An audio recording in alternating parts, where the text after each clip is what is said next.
do it live. Fuck it. Yeah.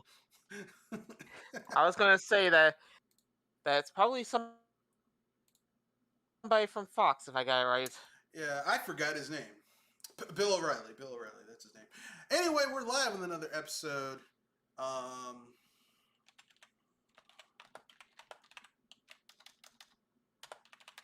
We're live with the episode of BS Busters, and I guess the first 10, 15 minutes, we're going to do a wonderful spoilery talk of Shang-Chi. So, but before we go any further, let's have the lady introduce herself, and then I'll introduce the topics, then we'll go into the spoiler talk. And then after that, the first, I'd say by 7:45, the spoiler talk will be over, and then we can get to the main body of the cast. So let's go. Introduce yourself. Welcome, ladies and gentlemen, boys and girls of all ages, to the BS Busters Movie Podcast. I am Joe Eli Moonstar, and for anybody that hasn't watched the Disney movie Shang-Chi and the Legend of the Ten Rings, this is your chance to leave as of now. Please exit while you can.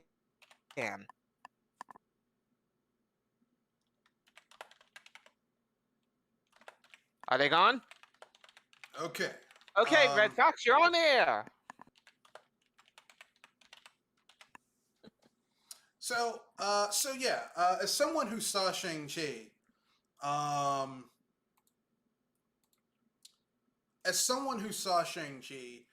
I enjoyed it. I thought it was a really good film. The film overall was pretty goddamn good. It used an inversion, at least on the surface, of Black Panther, but it turns out no, it basically just used the Black Panther template. Just it didn't quite resonate with people the same way as Black Panther because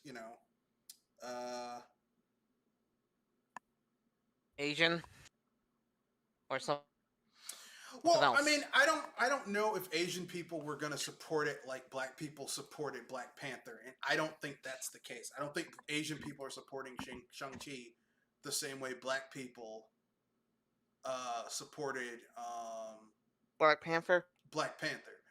Now, I could be wrong. Huh. So, but anyway, I enjoyed the film. I thought it was pretty good. I think that Shang-Chi, the first two acts of Shang-Chi are great. The opening is strong. The middle, the second act, is also strong. The third act starts out still strong, and then like the last 15, 20 minutes, they Disneyfy it. Or actually Marvelfy it, not Disneyfy it, Marvelfy it. And I'll get to that. So that's kind of weird considering by what I've been hearing on the pulse of the media a little bit that some people are saying that this is gonna be that the first two parts are not bad, but the last part is gonna be where people are gonna be wincing. Well, I mean, this is the spoiler talk, so I'll explain. Shang-Chi, in the original Marvel, Shang-Chi's father was Fu Manchu. Marvel lost the rights to Fu Manchu, so they retconned his father into being the Mandarin. In this film, basically, they have a version of the Mandarin being his father. Except in this film, he's not called the Mandarin, he's called Wenwu. But it's basically the Mandarin. He's got 10 rings, and they give him superpowers. It's the fucking Mandarin. Okay, he's of Asian descent. It's the Mandarin, okay? Now, Tony Leung as the Mandarin is fucking awesome. He is a better villain than Eric Killmonger in Black Panther. But because Marvel doesn't have the balls to keep their villains around, they kill off the Mandarin in the last 20 minutes of the fucking film. Like, because the central conceit of the film for the first 2/3 is that, hey, basically, we have this battle, we have a man who's having to, Shang-Chi, who's having to contend with being in his father's shadow. being his father's son. And basically, this is spoiler talk. So essentially speaking, Shang-Chi and his sister lose their mother when he's like 7 and his sister's is like 4 or 5. And basically, the way they lose their mother isn't that she died or anything like. Well, she didn't like die naturally. She was murdered because some dudes who had a beef against their father came to his house while he wasn't there, and his mother tried to defend them, and they beat her to death. Now, when Wenwu comes home, like when Wenwu, who's the Mandarin, put up his 10 rings and said, "Look, I'm gonna get married. I'm gonna have kids. I'm gonna leave that life behind." Like he was trying to get straight, but these people killed his wife. He was trying to do the Yakuza thing, as in you try to leave, but they try to pull you back in. Well, look. He was like, okay, like I said, Tony Lung. Like, let me put it this way: Tony Lung's Mandarin slash Wenwu is menacing. Like he walks into a room, and you're like, this man seems very charming, but underneath the charm, he will fucking end you. He has no problem ending you.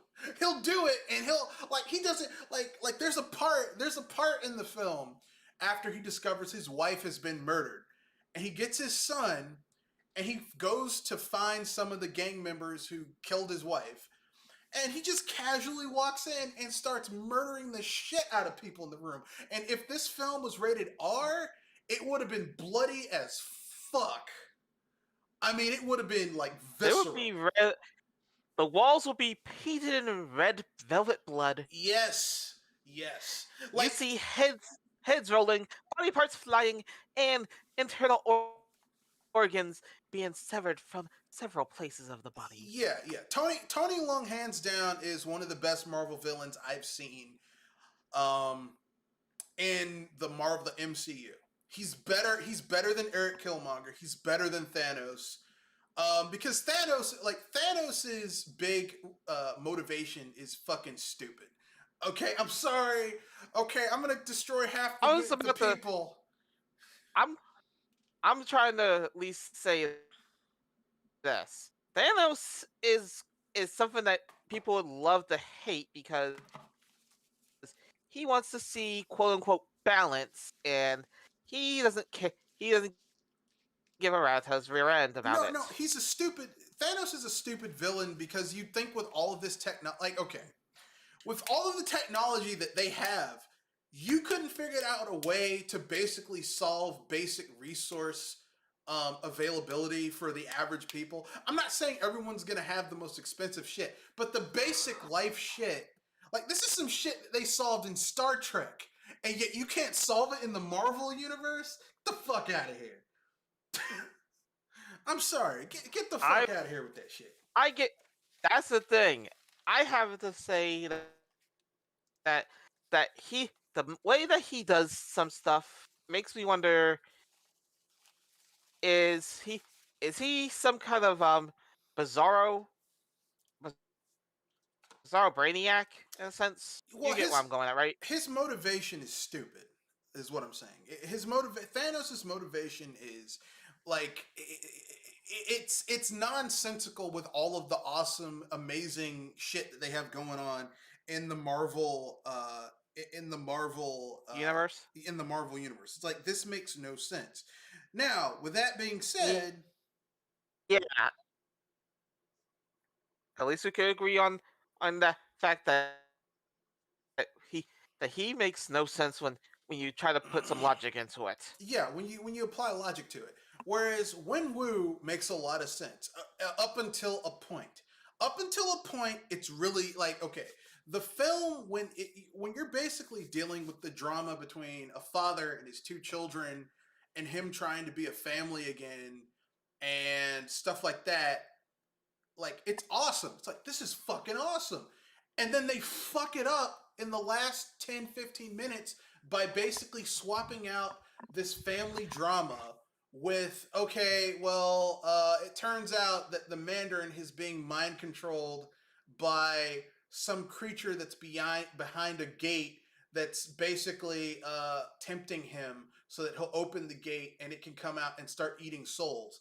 I'm like, okay, first of all, I am What a the yeah, F? that's the big swap. Here's the problem with that statement. For one thing, I am a comic book fan, so I know the power of the Ten Rings. Each ring grants its wearer a certain special power. One of the rings in the comics makes the person immune to mental manipulation and mind control. So I was about basically, to ask, which ring is that one? Because whoever get if that's supposed well, to be one of the powers of the rings, then that means somebody swapped out a fake. no, it's the characters in the MCU are different from the ones in the comics. So basically they nerfed the Mandarin in order to tell this story, and instead of it just continuing to be a family drama between a father and his children and all of this shit, it instead is converted into this fucking uh, we got to stop this evil monster. Now, I'm not gonna lie, the special effects in the last act are great. The various Asian mythological Chinese creatures, like a flood dragon and fucking spiritual animals and quillins and mystical mystic lions. That shit's awesome. But man, do they fuck up uh, the final act of this film. But here's the thing: when I say fuck up, I mean in comparison to how strong the first, second, and I would say the first 50% of the third act. All of that is great. In All of short, that is awesome. it's like you ran a you were in first place for the marathon, and you are seeing the checker flag right in front of your eyes before you see the blue shell come and ruin your day. No, no, it's like That writing kind of terrible. no, it's like writing a paper, and your introduction is like a 90, your body is like a 90, and your conclusion starts out as a 90, and then the last 10-15% of it you just fuck up. You're still gonna get an A or B on the paper, but it's like, how could you, like, you were It's like, doing so well and then you fucked it up at the end. yeah, I was trying to put it into racing game terms. But yeah, that's the spoiler. And they kill off the Mandarin in the last 10-15 minutes of the film, which, I mean, Marvel has a problem killing off their best villains. Yes, Wenwu is a better villain than Loki as well. Thanos. Thanos, Loki, Wenwu is the best, most complex villain I have seen in the Marvel universe. He is the best villain I've seen them do, because Wenwu is um like, Tony Leung really can pull off charming and like sinister at the same time.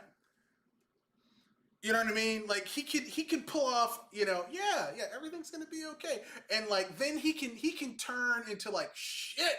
He fucked those dudes up, and like it's insane. So anyway, that's my point. Um. So yeah. Um.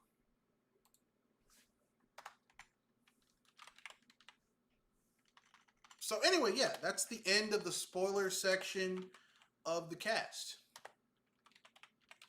I'll just say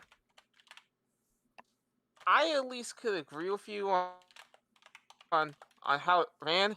I just have a feeling that you're going to be in the minority. I don't give a fuck. I'm black. I'm already a minority.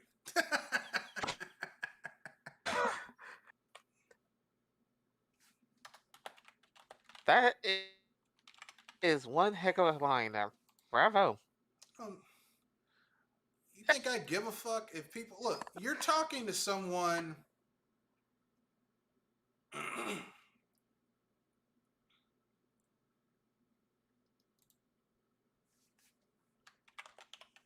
Go on. You're talking to someone who is a fan of Nintendo. You're talking to someone who loves the Wii U, which I'm in the minority. That was a low-selling console.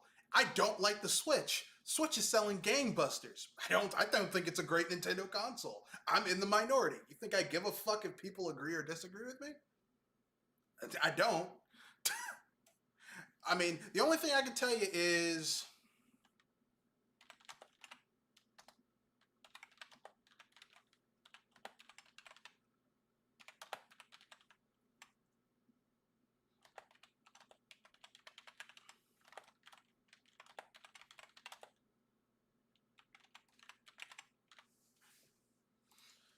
so there you go. But anyway, yeah. So yeah, I thought it was a really good film. Um, All right. and I know some people are gonna be like, "Ah, what do you mean?" I liked it. I thought it was good. Um, now I'm gonna move away from that, and we can get to the rest of this of the topic. So the other topics we've gotten over the Shang-Chi spoilers, the Shang-Chi spoilers. So Sonic Aren't Ultimate, we going into Sonic Speed? yeah, Sonic Ultimate Colors, which basically apparently is a steaming pile of dog doo doo on everything: PC, PS4, PS5, Xbox Series X, Xbox One, Switch. Dang. It like Does it how does a does it port have any does it have any good ports? No.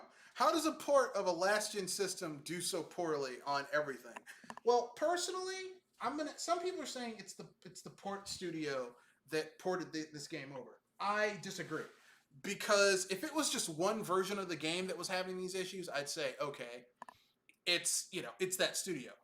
This game is struggling on everything, which tells me that Sega probably gave these That's the port reason why I studios. asked, because it's hard to believe that all those systems have so many bugs in it, and it's by one company. At least some people think of that. Well, personally, I think that Sega. I think what Sega did is I think they. Um, I think what they did was I think Sega put. I think Sega basically put out a bid, like basically accepted contractual bids for a studio to port these games, and I think they went with the lowest bid, and they gave them a short period of time to do it. And when you there's a saying in business: you can have something done quickly, and cheaply, but the end product is going to be poor. You can have something done quickly and well, but you're going to spend a lot of money getting it done. You can have something done quickly, and you can have something done cheaply and slowly, but it's going to take a long time for it to be finished. But you can't have something done well, quickly, and cheaply. It just they don't go well. They're anathema to each other. They're anathema. They're I was about to oxymoronic. say it's kind of like certain game builds. You can have the tank, you can have the DPS, or you can have the support. I You mean, can't have all three done into one certain character unless you want something broken. I wouldn't go that far. I would say it's more like this.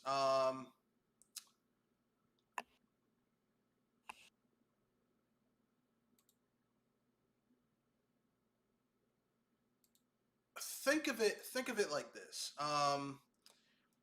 You can't be a little pregnant. Either you are pregnant or you aren't pregnant. You get what I'm saying?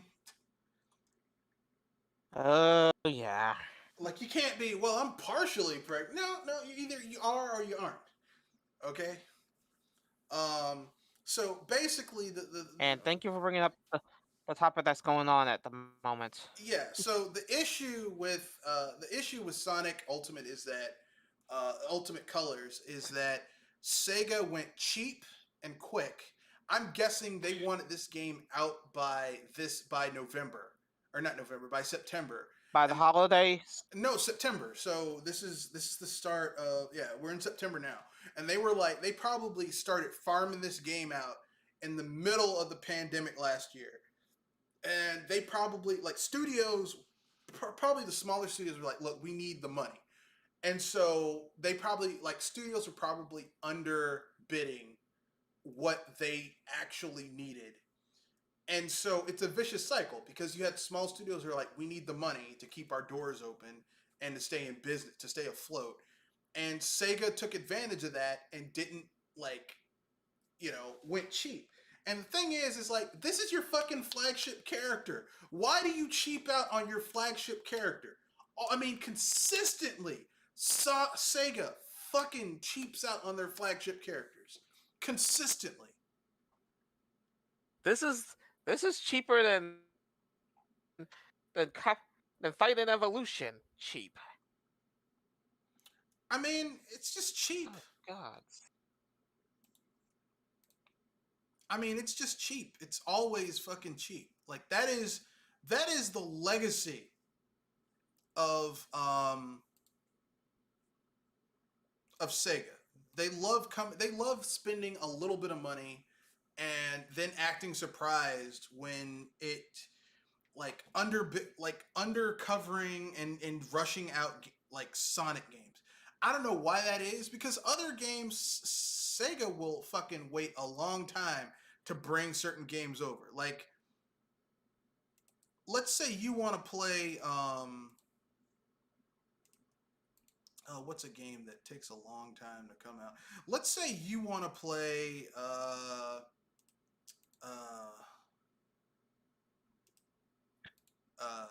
Zelda. no, this is a Sega example. Let's say you want to play Yakuza, right?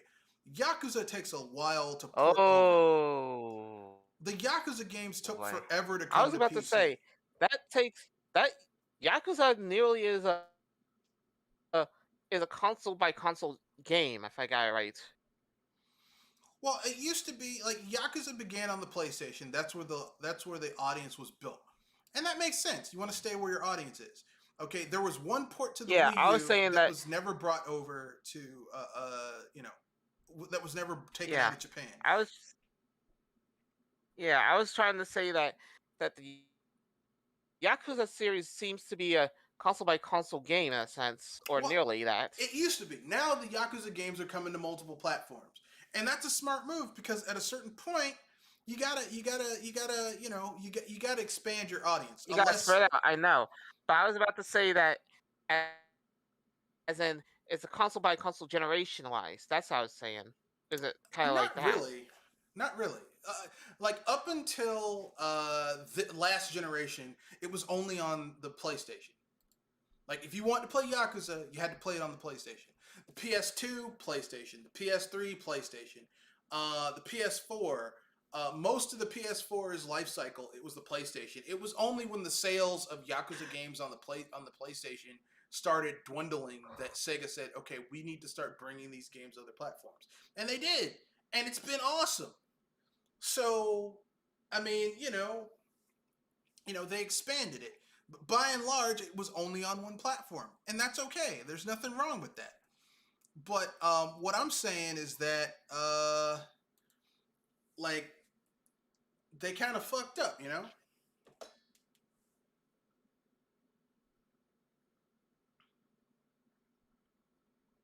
Yeah, I get you.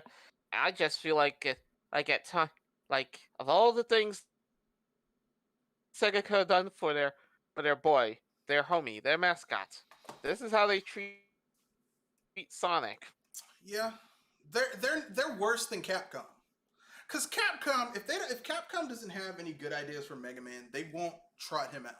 Sega, on the other hand, will have if Sonic the Hedgehog was a person, Sega would have his ass turning tricks behind a dumpster in Japan if they knew they could get some money off. I was I was gonna make the comment that if you would really hate Capcom then if you saw what they did with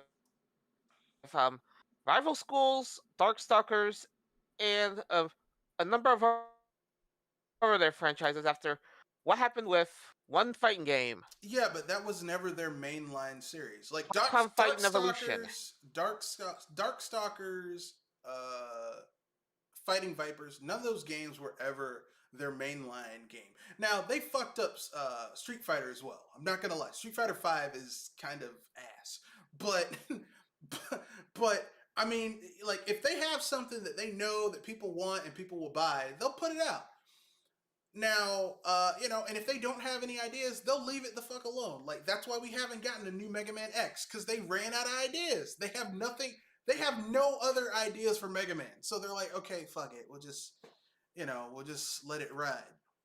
And I'm okay with that. Like I'm okay with them. Like I would rather you not just throw something out there than you put out a lot of shit. And the problem, like with Sonic the Hedgehog, you get a lot of shit.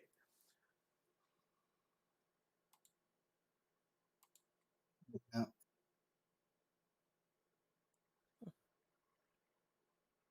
Yeah, I you think we guys got talking somebody about back. Sonic Colors? Yes, cause Sega don't care. Sega's like, yeah, we just needed something to come out, and we just threw this out there. We just literally just, like Sega. You know what Sega is like with their Sonic games? Remember when you were in high school and you would wait until the last minute to do a paper, and you would reach the point, like you probably would be in a class that you were kind of bullshitting in anyway, and you could get like an A or B in, so you just throw some shit together. Like that one paper you do in a course where like, fuck it, and just throw some shit together, and that's Sega. But the thing is like they aren't like a student who knows that even if they get like a C or a D on that paper, they're still overall not going to fuck up their GPA on that paper.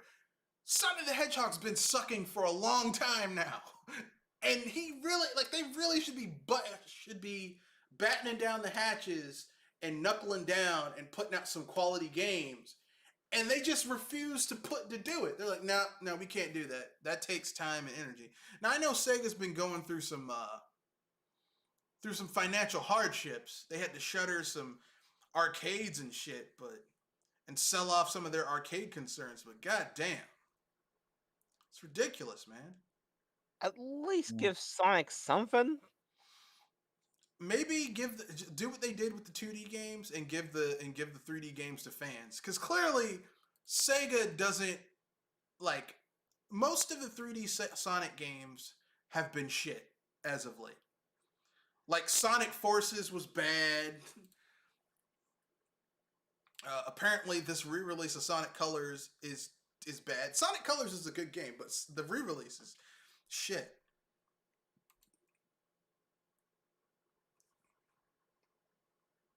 So,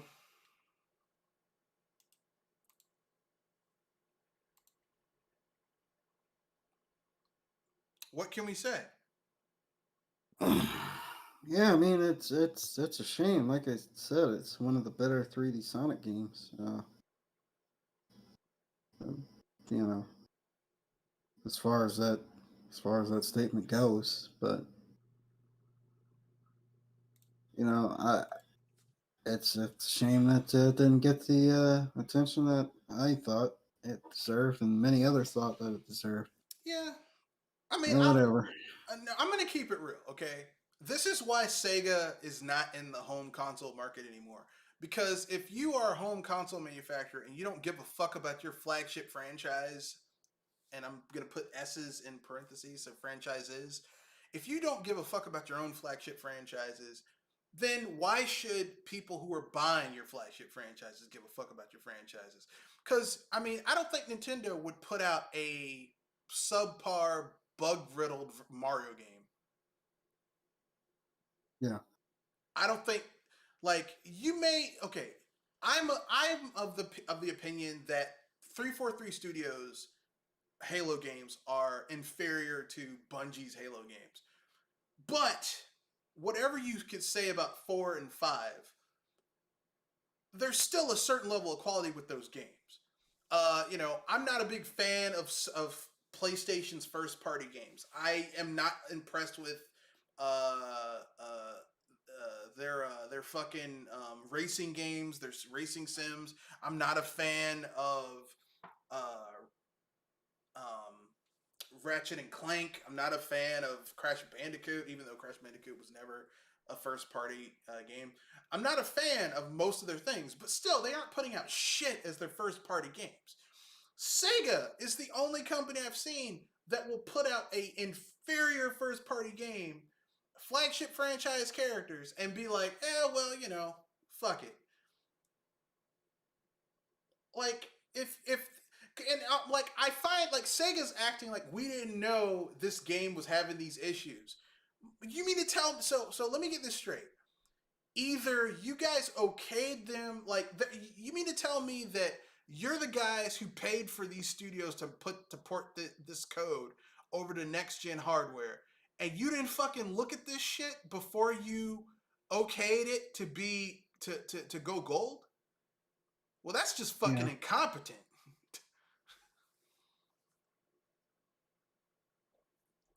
You know what that's like? That's like me adding a new drink to my business's menu and not testing it whatsoever.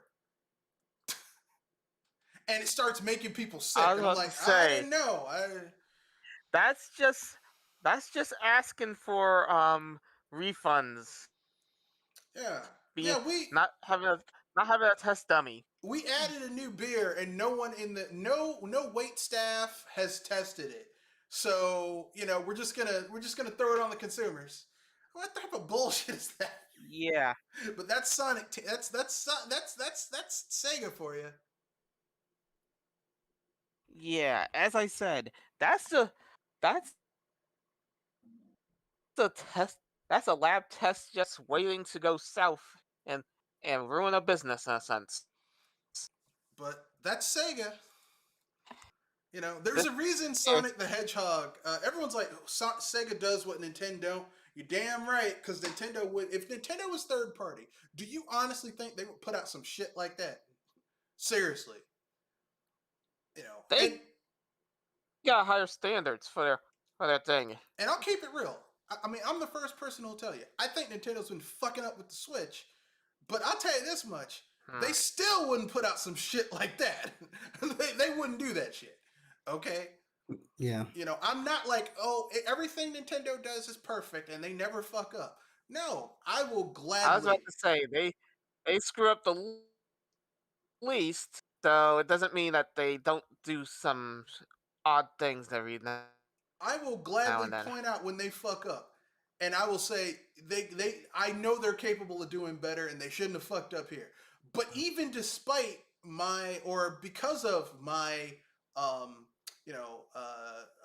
calling them to task when they fuck up, I still would believe strongly, wholeheartedly, Nintendo wouldn't do that shit if they were third party.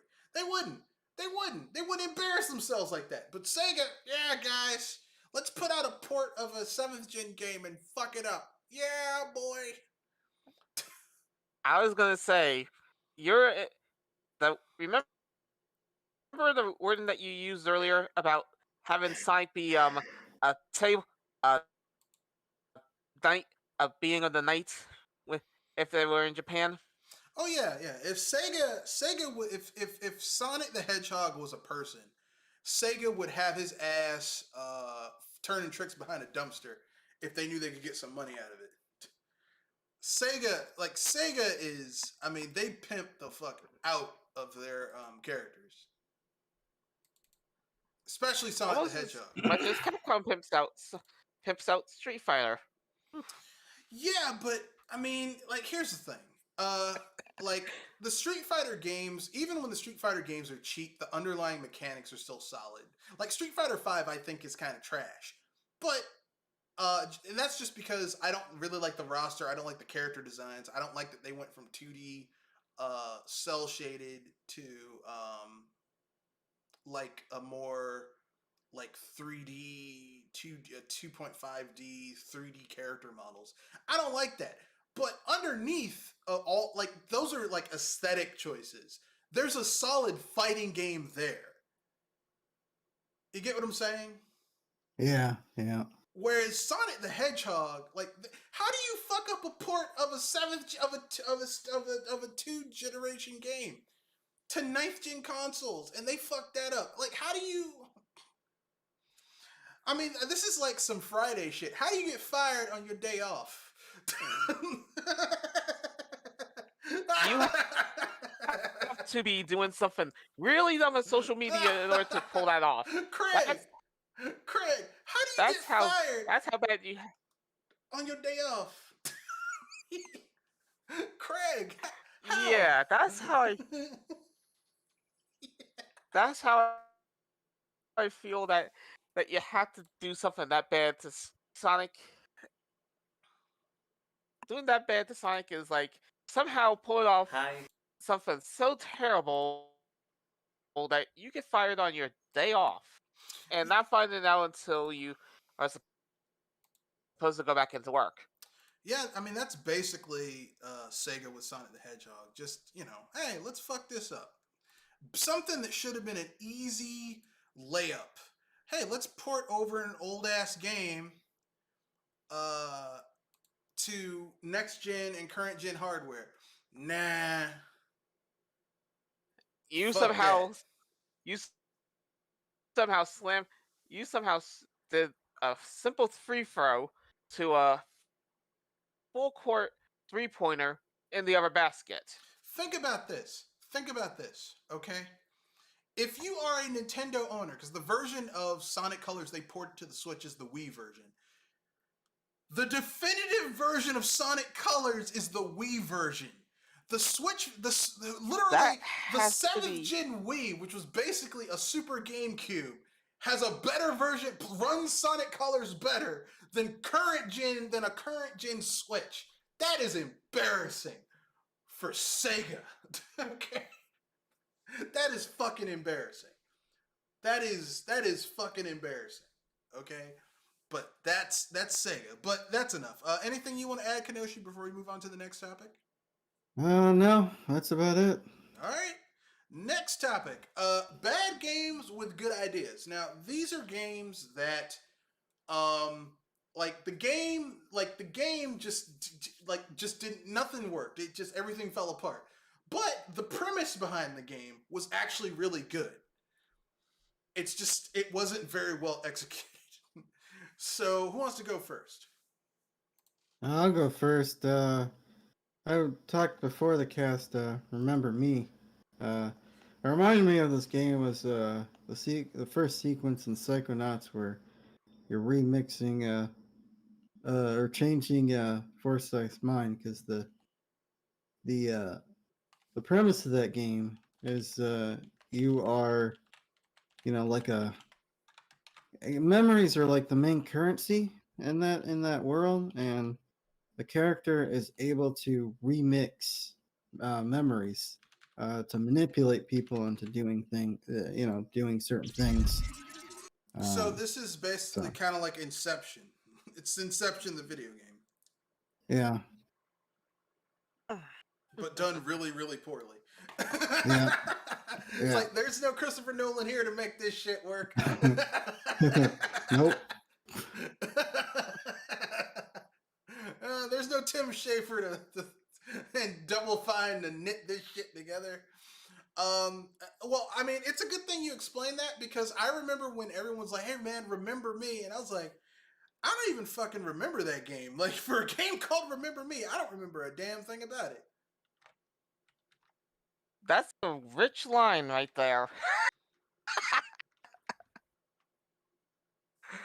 I mean, seriously, the line, do you remember me? And then somebody says, I don't remember you. Well, I mean, the irony of that game is that it's called Remember Me, and yet I don't remember a damn thing about it. I just remember that Capcom, ported it, and that's the only thing I remember about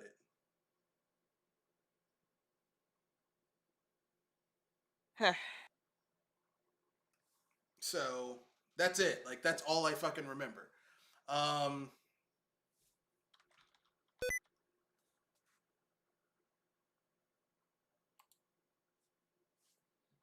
But you know, Yeah.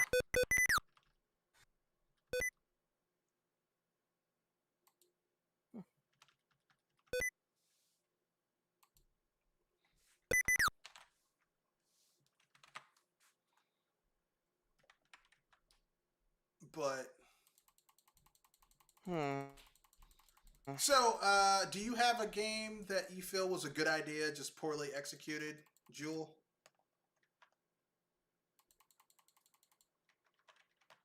It's kind of hard to really get, but as far as I could say, um, the, I would say the Mega Man Soccer game was an interesting idea, but oh god, that was used terribly.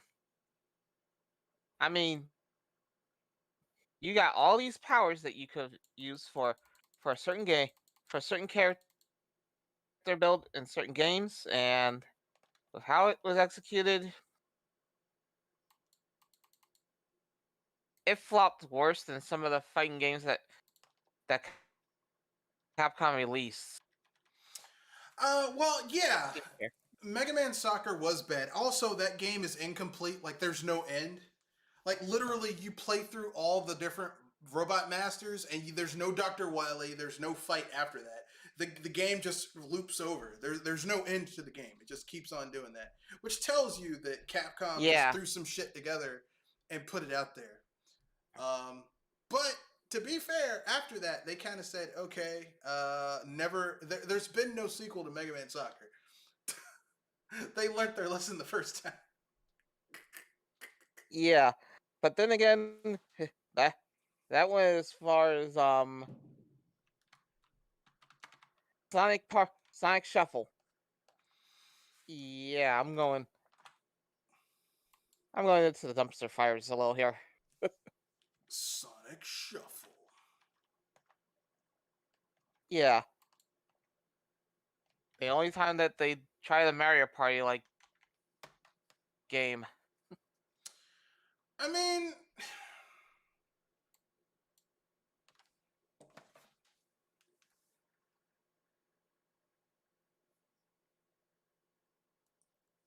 Sonic Shuffle. Well, I mean, it's Sega, so they love fucking up. um,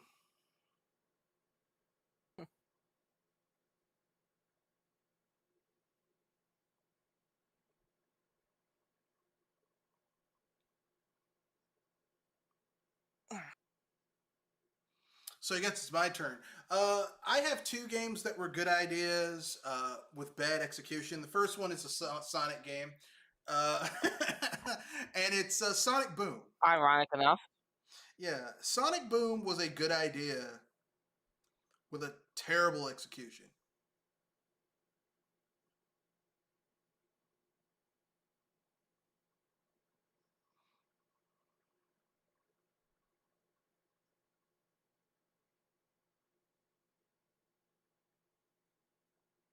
Did I hear that right? What? Yeah, Sonic the Hedgehog.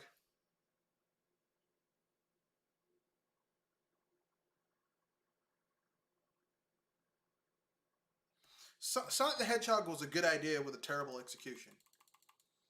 Sorry, Sonic Boom was a good idea with a terrible execution. Because remember, the I'm idea trying behind to figure how that.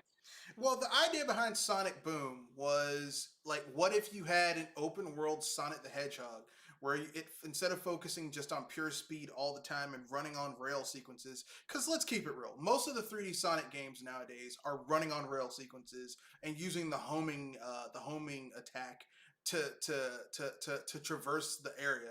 Like it's not really gameplay. It's like a quick twitch button masher, um, which some people like that. I personally think that it's a little overly simplistic and like the general level design of 3D Sonic games hasn't changed since Sonic Adventure, in my opinion. It's basically just been the same shit over and over and over again with minor variations with each new iteration of 3D Sonic games. The only ones that changed up that formula a little bit was Sonic Unleashed and Sonic Sonic Lost World. Yeah. I will agree at least with Sonic Lost World. Sonic Unleashed, it feels like an experiment. Well, because Sonic Unleashed at least did something interesting with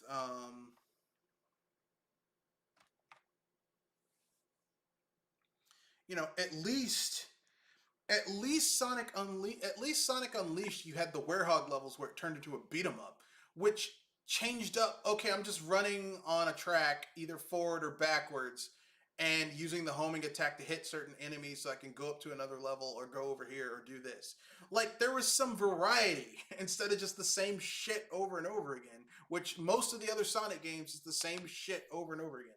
Okay, I'm gonna be running away from something, something's gonna be chasing me. I'm gonna be running towards something, something's gonna be chasing me. Oh, I have to use the homing attack in order to traverse this gap. Oh, that's hasn't been done except in every other fucking 3D Sonic game.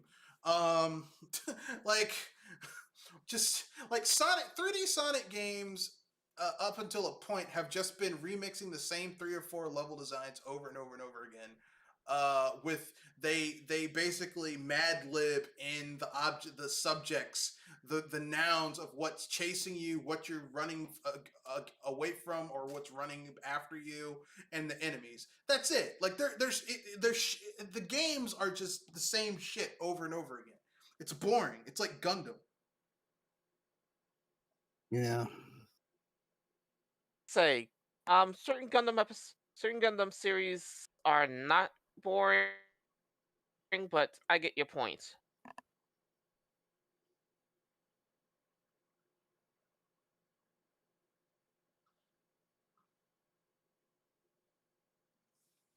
So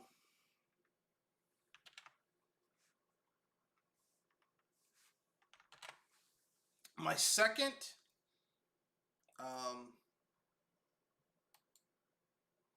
my second game that I feel is just kind of like uh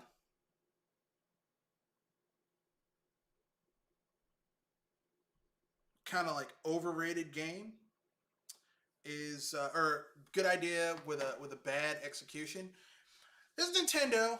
Because Nintendo's not immune to criticism when they come out with a good game with a good idea but a bad execution. Mm-hmm. Now this is a game that most people won't see coming. A game with a good idea but terrible execution. Legend of Zelda 2. Yeah. Yeah, I can see that. The idea of having RPG elements in The Legend of Zelda where Link can gain levels and in order to increase his stats instead of finding heart pieces and shit like that, that is a good idea. The execution was terrible. The execution was terrible. I had to wince whenever I hear that. I mean, saying that the idea of what Legend of Zelda 2 had kind of makes me wince, especially when I actually experienced it. So did I.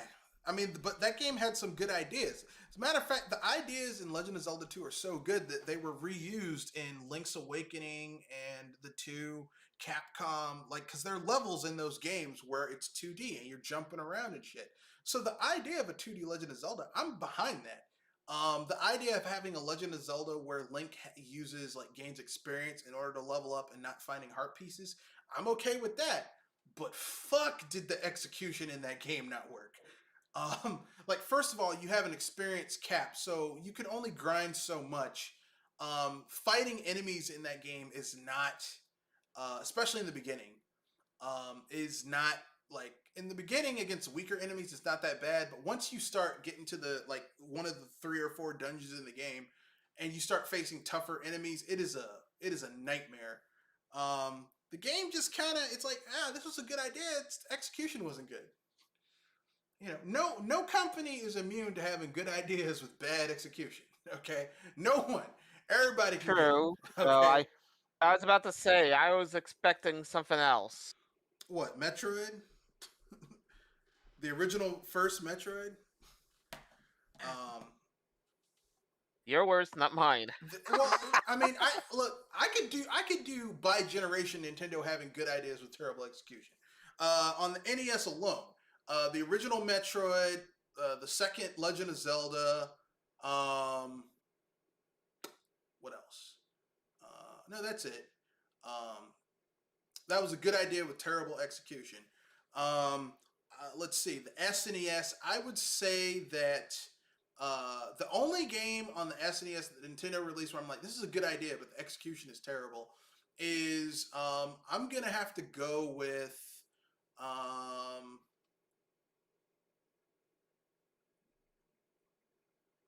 and I know this is gonna be terrible, but I'm gonna have to go with Yoshi's Island. Oh boy, Now, to be I'm fair, gonna have to Yoshi's work Island out is this not one. a bad game. Yoshi's Island is not a bad game. It's just them calling it Super Mario World 2 when it is clearly not Super Mario World 2 is where I'm like, okay, now you done fucked up. Uh the N64, Nintendo had a couple of games on there where I'm like, this is a good idea. Terrible execution, but a good idea. Um, I mean, hell, uh, I would say the first. I love GoldenEye, but that game, trying to go back and play GoldenEye now on a base N64 without the memory pack to speed up, basically, like how you move is like it's like trying to watch a movie, like to watch an SD movie on a high def television. It's like, God damn, this doesn't look good in high definition. Um, the GameCube. I would have to say a good idea but horrible execution. Odama. Odama was a good idea. It was basically a pinball strategy game. Execution sucked because it was a pinball strategy game on the GameCube. The GameCube was kind of like Nintendo's Dreamcast, but like unlike the Dreamcast, the GameCube made money. So, but Nintendo had a lot of what the fuck games on the GameCube as well, like Geist. um, the Wii Music. Like Nintendo has a lot of what the fuck games. Like good idea, terrible execution on the Wii. But I'm gonna go with Wii Music as the first one because Wii Music is just like that's a good idea, but Jesus, the execution. Anything involving the balance board.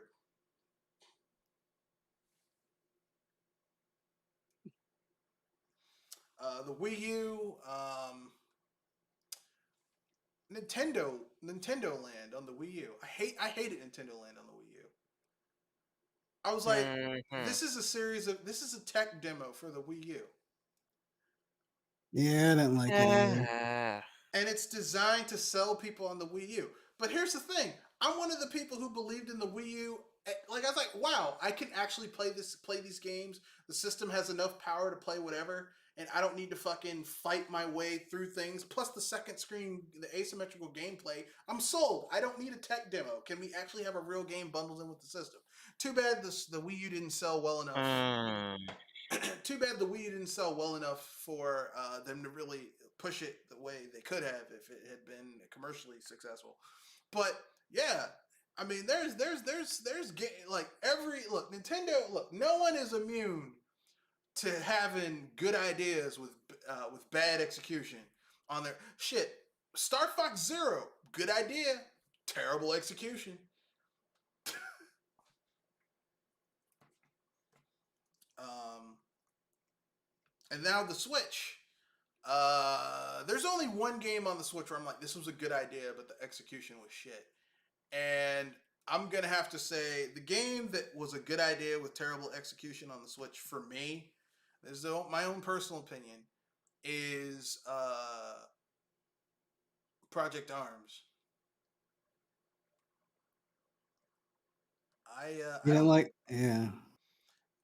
like everyone's like, oh, I love this game. I'm like, I don't get it. I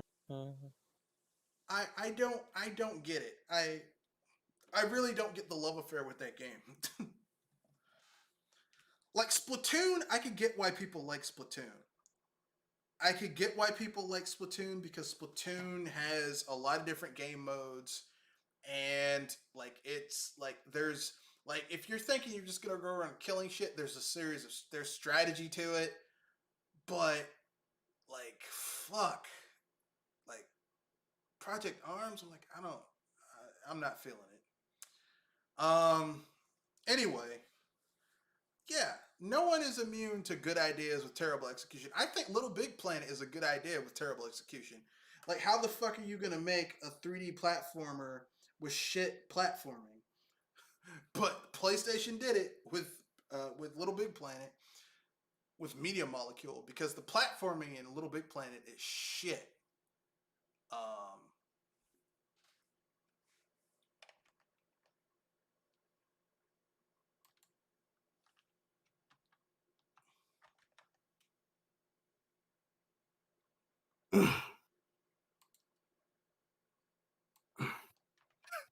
and I said that.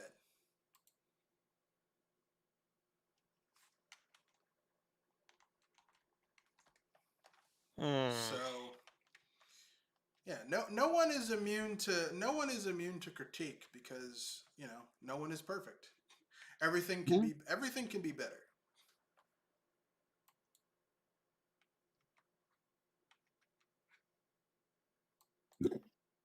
So, which leads me to the second topic. Sorry, the fourth topic, which is shit. My computer's frozen. Could someone look in the chat and start the fourth topic? Just a second, because if anything, I can already tell that you had some trouble here. Overrated. What games do you feel overrated or franchises? I got an easy one. Go ahead. Overrated series. Final Fantasy and to a degree Street Fighter. Final Fantasy VII is overrated. Are we talking about a game within a specific franchise? I mean, you could go with the franchise Franchises or a game within a franchise. games. I would say that Street Fighter. I would say that Street Fighter isn't overrated. I would say that I wouldn't say it's overrated. I would say that Capcom has gotten too comfortable just milking Street Fighter and not making it better over time. Where other games have evolved, like Blaze Blue and Guilty Gear, Street Fighter is just kind of lagged behind, in my honest opinion. I'm not even gonna say like they evolved. Like okay, like Guilty Gear is what it is. Blaze Blue is what it is. All they did was just they found a formula that worked and they refined the shit out of it. And I'm okay with that. Capcom is always trying to change up Street Fighter. And I'm like, you got like Street Fighter 2 is the template on which every other 2D fighter is built. You perfected it. Stop trying to change up the formula. You got it. You nailed it. It's like you can't make a banana chocolate shake any better than being a banana chocolate shake. You don't need to do like, oh well, I added dark chocolate ganache. Look, you're doing too much, man. It's banana and chocolate. That's it. One scoop of vanilla ice cream and milk. Don't fuck it up. That's Capcom. As far as Final Fantasy goes, I would say that Final Fantasy was great when Hironobu Sakaguchi was was the overlord of it. I would say it kind of went downhill when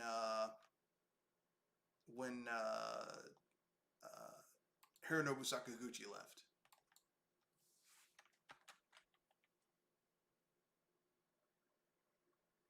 Yeah.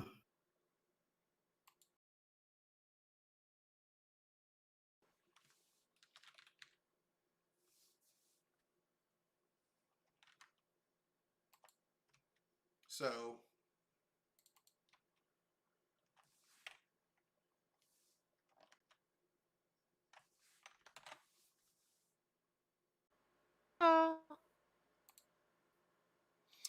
Hello. Shit. We were getting into how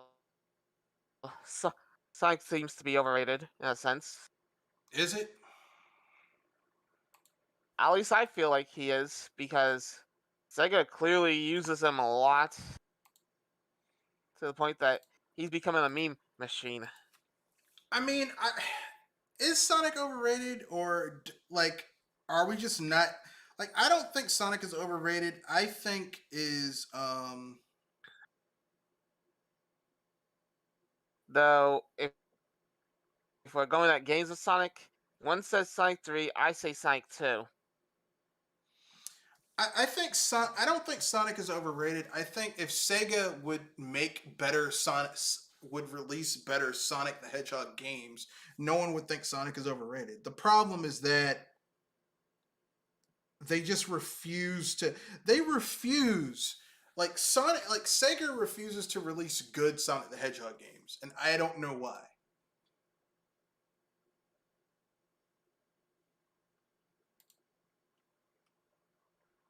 Do you? Hmm. In a way, it feels like Sonic's always trying to be up in first place. You know, instead of finding a formula that works and refining it, they're always changing up the fucking formula. And while experimentation is good at times, so far the only that experiment that works is Sonic Speed. Yeah, but even that is hit or miss.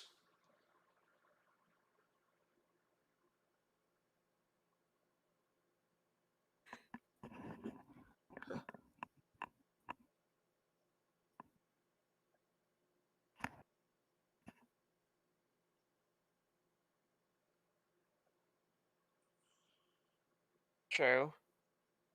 So if anything, that's the reason why I said that the Sonic overall is at times overrated. Okay, fair enough. Anyone else have anything else they want to say that they're like, this is overrated? This could be better, but it's overrated as it is right now. Like I said, Sonic 3. I think those levels are a little bit too long. Yeah, I Some can of see those that. levels are. They don't flow as well as Sonic 2's levels. No. Like Sonic 2's levels flow relatively well, right? You do the two zones and then you get to the boss and rinse and repeat. Um, you get 50 rings, you reach a checkpoint, you can go into to the warp, use the magic warp, and then you can get a chaos emerald. It's very like it has a formula and it works. Whereas Sonic 3 and Sonic and Knuckles, like there's like, especially if you do the connection between Sonic 3 and Sonic and Knuckles, there's like so much shit going on. Like this is too much for a Sonic game, bruh. You know? If and probably the reason why people actually remember that game in a sense, which is kind of weird. There's too much going on, bro. You need to dial it back. Dial that shit back. Multi multiplayer, multiplayer races, for a 14 mini game quest to get the ultimate power, Yeah. and nearly 25 in nearly 15 levels if I got it right.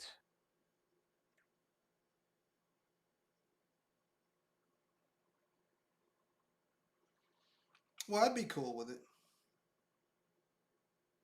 But 15 levels with about 2 acts each, except for one. yeah, but there's like in Sonic and Knuckles, and like there's also the Knuckles levels where if you play as Knuckles, it's like a completely different thing. Like it's too much. It's too goddamn much. That that's Yeah. if you connect Sonic 2 with Sonic and Knuckles. No, if you connect Sonic 3 with Sonic and Knuckles, if you play through as Knuckles, like there's an entire bunch of other levels. Like, you know, because that's apparently Sonic and Knuckles and Sonic 3, the definitive way to play Sonic 3 is with the Sonic and Knuckles attachment. And when you Yeah, do but I was that, it's like saying that that's just too much. remember you that you could play all three characters and a fourth in a sense, which is Sonic and Tails, and Knuckles. Yeah, and that's just too much. That's too much. And then there's like there's like the main worlds, and then there's the extra worlds to get the super chaos, the super emeralds, the super rubies. Like this is I can't. For a Sonic game, like Sonic games are meant to be played through and beaten within 20 to 30 minutes. At least they let you retry those levels and try to get all the secrets. The and and as much as people complain, or at least you would, each of the three Sonic, Tails, and Knuckles have a different finish line. I mean, I'm not against that. Sonic has to go super. I'm just saying that's too that like for people who are used to playing Sonic the Hedgehog, you know, 1 and 2, which are very much like I said, you can beat if you know what you're doing, you can beat a level in Sonic the Hedgehog in under a minute. Yeah, though trying to do the completionist and try to get all of Okay, if you all can the get all the special items. Chaos Emeralds within the first two or three in the first 2 or 3 zones, you can get all the Chaos Emeralds. First 2 zones, you can get all the Chaos Emeralds in Sonic the Hedgehog. Yeah, you at least got at minimum that much room. Though remember how hard some of those places are. And I'm not against that.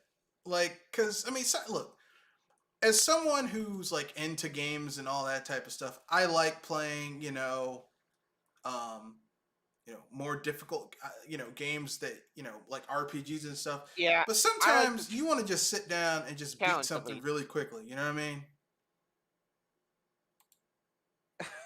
You ain't got You time want to to beat do all something at that the speed shit. of sound. What?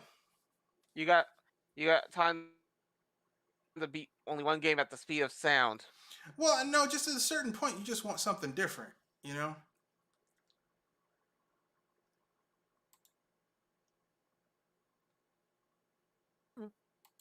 You want like sometimes you want to sit down and you want to play something that's going to be difficult, and sometimes you want to play something that's going to be, that's going to take a lot of time, and sometimes you just want to sit down and play something quick, get in your few levels, and then go home. You know? I get you.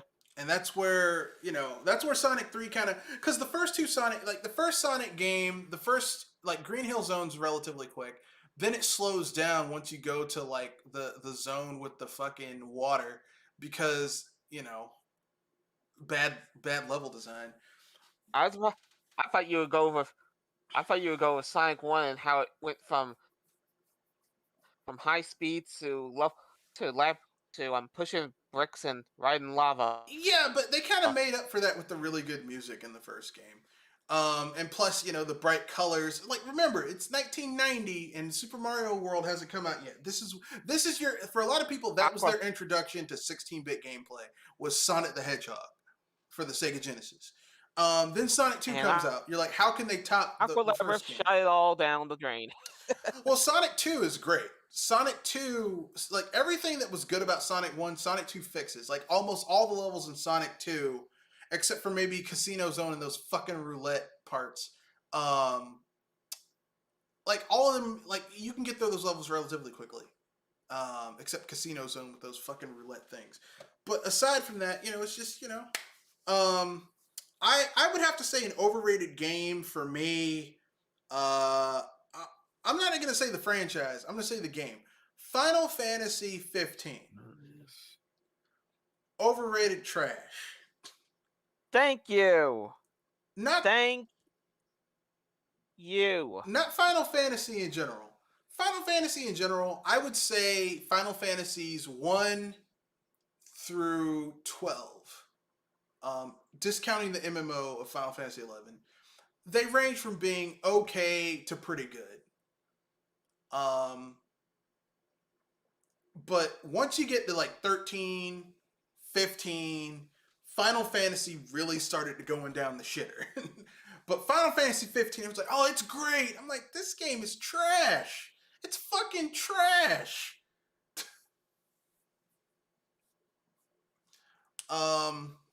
Yeah, that's my overrated game. Kenoshi, you have another one, or can we move on to the next topic? Yeah, we could move on to the next topic. All right, free topic. We're in the free range. Yeah, so free topic is where we basically just bring up whatever's on our mind, video game related. So, any of you guys have anything you want to discuss? You feel like people aren't talking about that you want to get off your chest, etc., whichever you desire. So the choice is yours.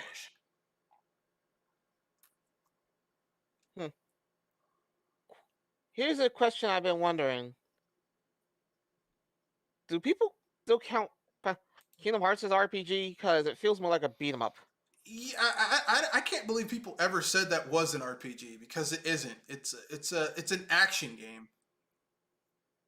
It is not an RPG. I call it a beat 'em up.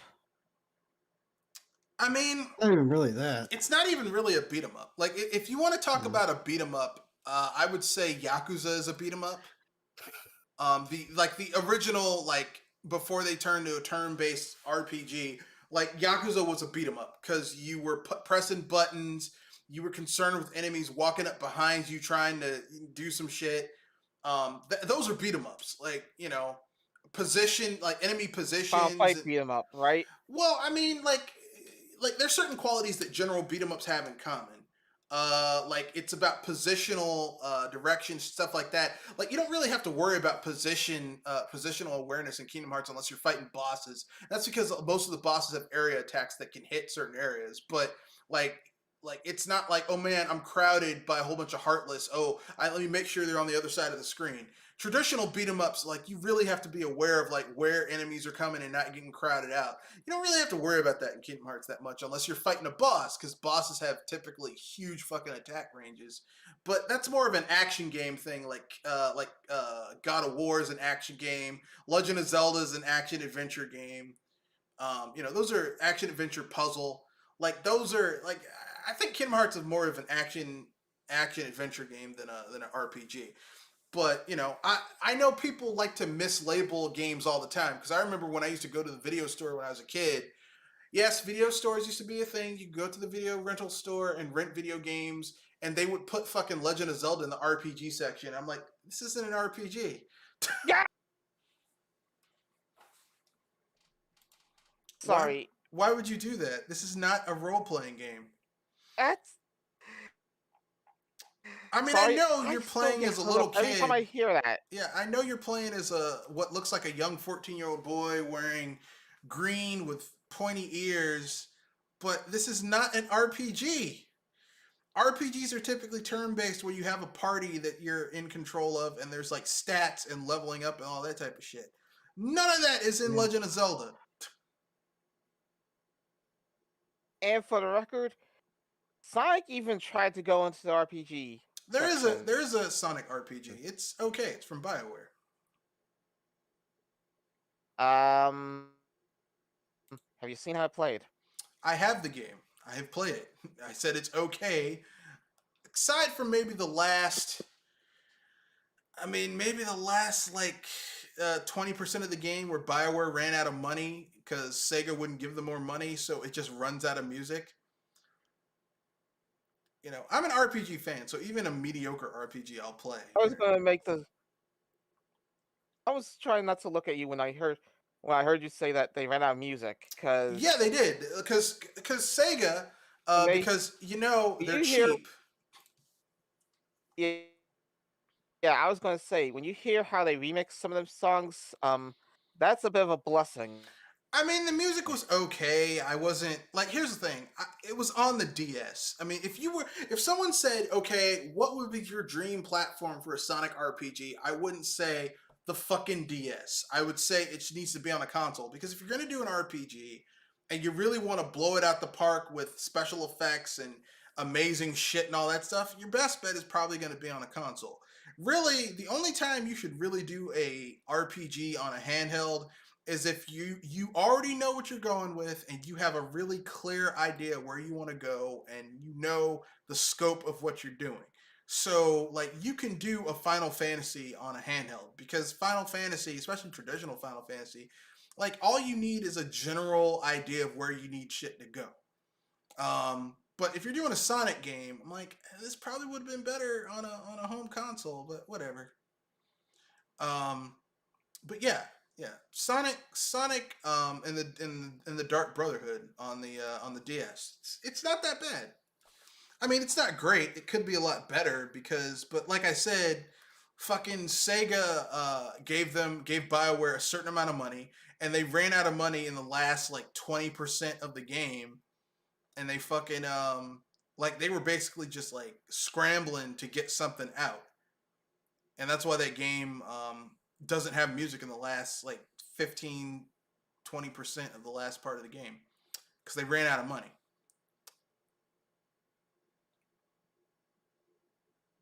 Yeah.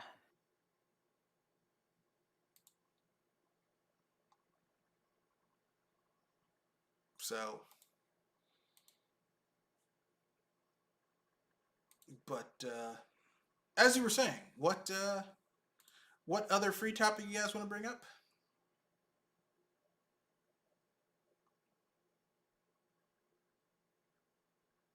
I was trying to at least occupy our time with some questions to at least get ready to go into our popular Apparently, opinions. PlayStation's big debut. It's they're supposed to have like their big Big event. yeah. They have their big show tomorrow, and it got leaked allegedly, and it sounds like nothing happens. So Like their other debut they had, because they're like, we're not gonna do anything at E3, and then they finally had their thing. It's like this is well, it's a good thing you weren't at E3 because you would have gotten blown at the fucking water. yeah. Smart move there, Sony. I mean, it's Sony. You know, they love fucking up because it's Sony. That's what Sony does. They love fucking up basic shit because it's Sony. That's what they do. I mean, you know, it's Sony. They fuck up.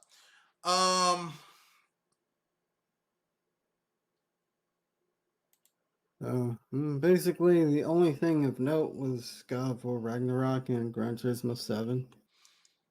So yeah, and if you're like me and you don't like God of War and you don't really like Gran Turismo, then that's nothing. Because, like I said, I'm not into God of War and I don't like Gran Turismo. It's too simulation for a console, but too arcadey for a simulation. It's like it's not a great simulation. It's not a good arcade style racer, so I don't really give a shit about either. But Gran Turismo is the highest selling IP on Sony platforms, so there's that.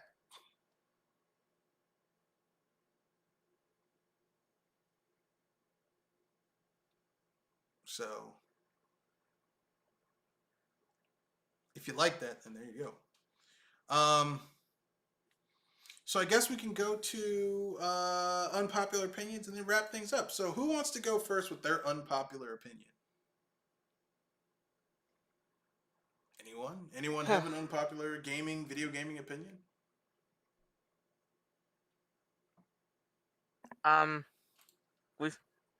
Would you believe that I actually prefer Final Fantasy VII, the original, over Final Fantasy VII Remake? I And I think a lot of people are like that though. feel like that is yeah. But the thing is, I feel like 7 is the original 7 is more polished than the remake.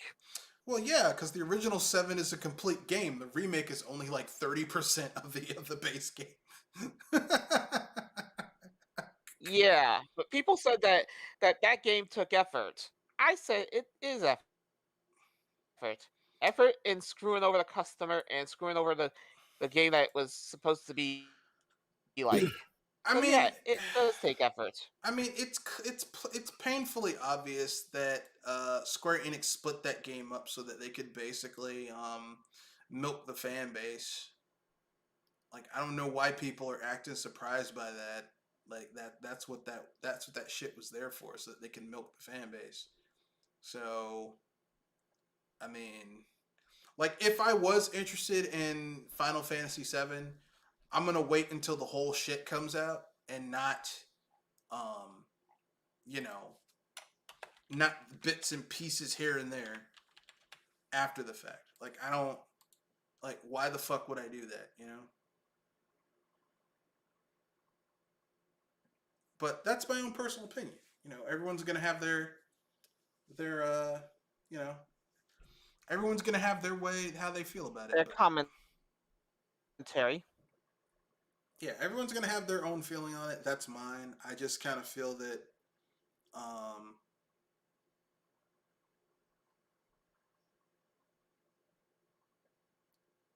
I feel that you know, I just like I knew when they said it's only gonna have this much. I'm like, these motherfuckers are cutting this game up so that they can fucking sell bits and pieces of it after the fact and make more money off of the release. And it only proves to me that that Hironobu Sakaguchi was really fucking good at getting those games out. Because remember, like on the NES, you got 3 Final Fantasies. On the SNES, you got 3 Final Fantasies. On the PlayStation, you got 3 Final Fantasies.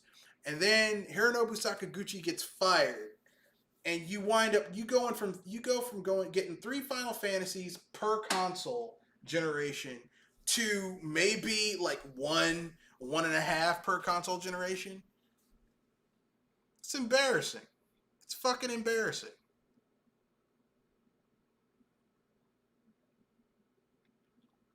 So, you know, I agree. That may be an unpopular opinion, but I agree. Kenoshi, you have an unpopular opinion?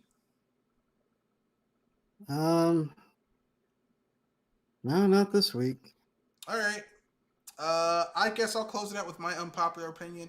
My unpopular opinion is this: I feel that, um, I mean, I kind of said it earlier. To me, the Switch is Nintendo's most unremarkable console. I'm just not really wowed by it.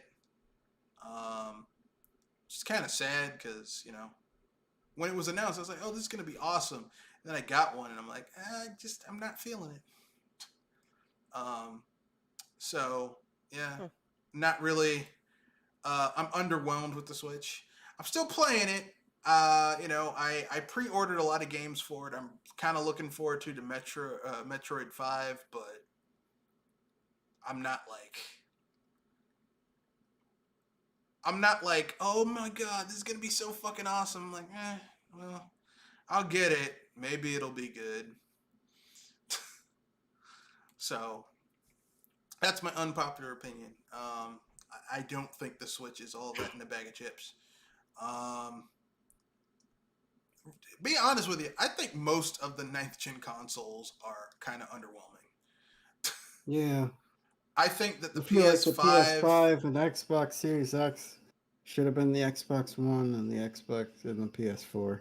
I mean, the only cool thing about the only cool thing about the ninth gen is the only cool thing about the ninth gen is that the Xbox Series X is bringing over Hmm. is bringing over like Game Pass for multiple devices, and that's kind of cool because you can pay like $15 and you get access to a ton of shit. but that's not that's not like that's on PC as well. You don't need a console to enjoy that. So that's kind of useless, you know. So I'm just underwhelmed. I'm just underwhelmed by most of the ninth gen consoles. I'm not Yeah, impressed. especially after Sony tried to pull. Oh yeah, that's right. Sony backtracked because of all the pressure.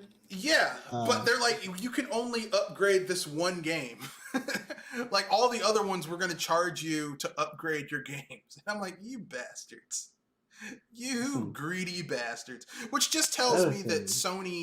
Sony isn't making as much money. I bet Sony is either barely breaking even or losing money for every PlayStation sold.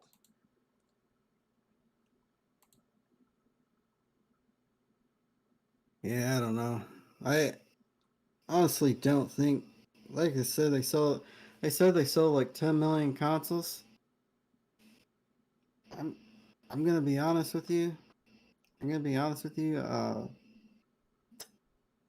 don't think. I don't think 10 million of those consoles are in 10 million homes. Yeah, I don't either. I don't either. I think a lot of those were scalped. And Yeah.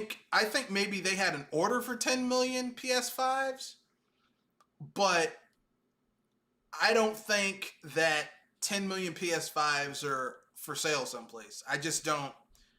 I'm not feeling it. Yep.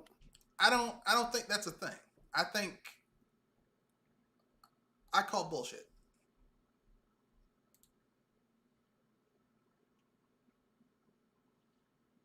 So that's my unpopular opinion. We got two of them.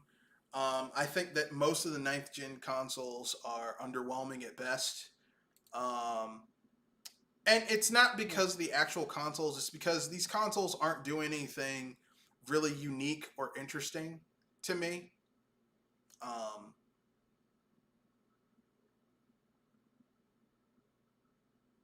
like you know, the Switch isn't doing anything that the Hmm. Wii U couldn't do.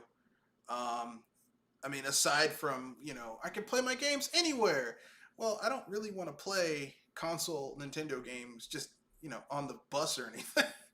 Like, you know, when I have a Nintendo console, I'm sitting in front of my TV playing it.